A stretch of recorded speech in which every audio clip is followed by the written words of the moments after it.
ఏమా శుభం గిల్లు ఓడిపోతుంది కంట్రీలో ఉన్నావు ఏం చేద్దామన్నా అమ్మ మా బట్టలు బట్టలు ఇప్పుకొని కొడతాడు అనుకుంటే మొత్తం బట్టలు చదువుకొని ఇంటికి పోయిండు ఓడిపోతుంది సర్వనాశనం అయిపోతాయి.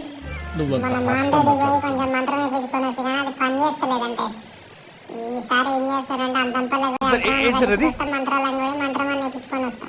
నేను మరీ అంత తోటి కష్టమే అందుకే చెప్తే బాగా వినరు.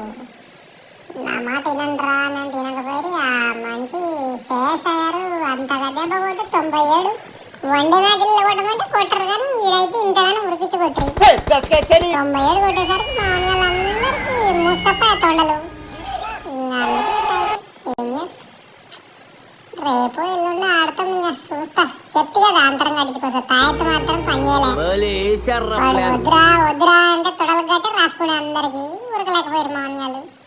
ఇంకా మంచి వచ్చా సింగు లాస్ట్ బాల్ కి మా ఊర్లో కొడతలే మా వాడు ఎట్లా అరుగుతారు అనుకుంటుంది.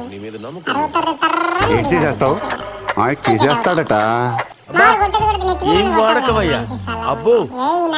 బాగా వాడుతున్నావు కదా. వచ్చేటప్పుడు నాట్లయితే పెట్టుకుంటారు. కొంతమంది ఉన్నారు తీసిస్తాడు చేస్తాం. మొత్తానికి అయితే ఓడిపోతుందిలే చూద్దాం. మళ్ళీ ఆడతాం కదా ఆడినప్పుడు చూస్తుంది. ఇప్పుడు ఎంతమంది రేపు ఏమంటారు చూస్తాం. ఇలాంటప్పుడే గుండె రాయి